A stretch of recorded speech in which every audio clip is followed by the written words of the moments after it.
how would you define the word beat?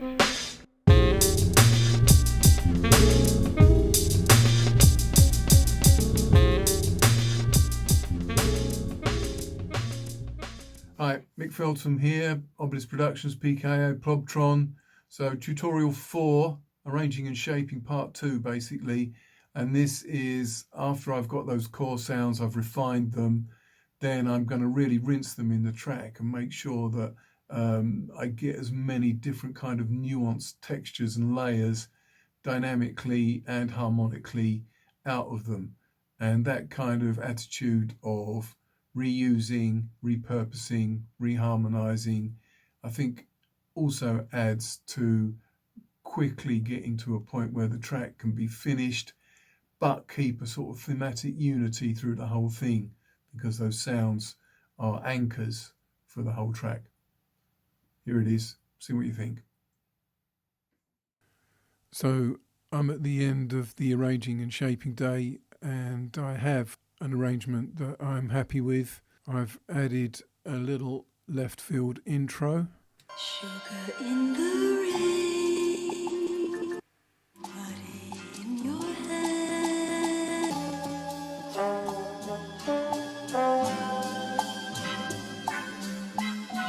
Sugar in the rain.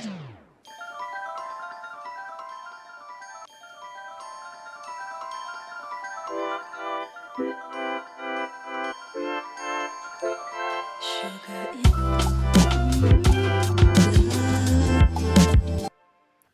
I like the way it explodes into the main section with a nice big beat sound and then dropping down as I planned before.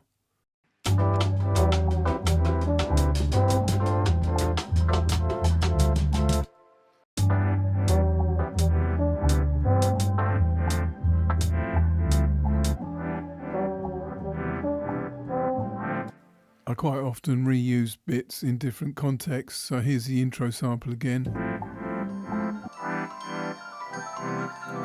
sugar in the rain. And that first break, whilst giving a nice tonal change, doesn't really lose any momentum, but it still lets the main beat come back fresh and strong. And I've dropped the beat in and out in the second section, swapping it with the percussion. It brings a nice openness to the sound and makes your ears work harder listening to the beat.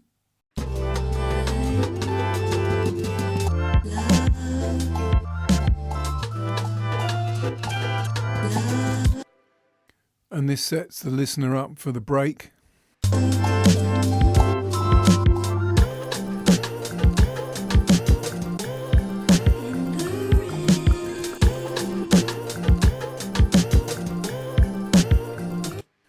Once again, not wasting bits, I'm using that sample intro section again, but under the break it creates a different harmony.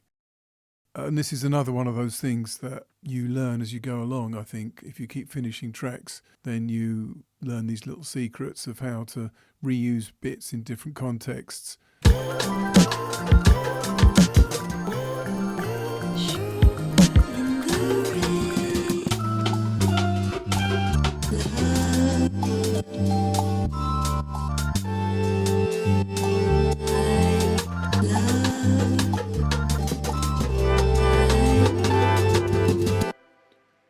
And applying that same principle again, we return to this previous section.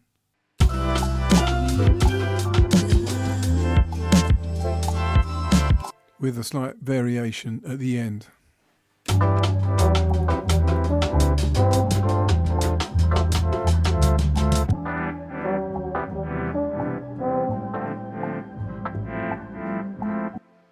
So the last thing to do is to find a way to end the track. I'm not a great fan of fades, so I'm going to have to come up with something that works. I've dragged the kick pattern out of the drum rack and I'm using that as a side chain trigger for the sample loop, the Casio and the bass.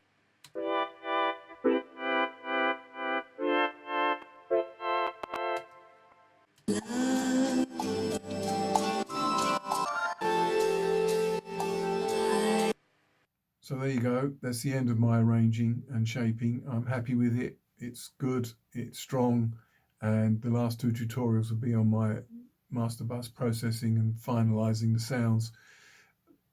Can't stress enough, like I did before, that the more tracks you finish, the more opportunity you have to find solutions to problems, and those solutions stay with you, so that if you come up against something you think, oh, what am I going to do, you've already been there 100 times and you've had 100 different ways of fixing it.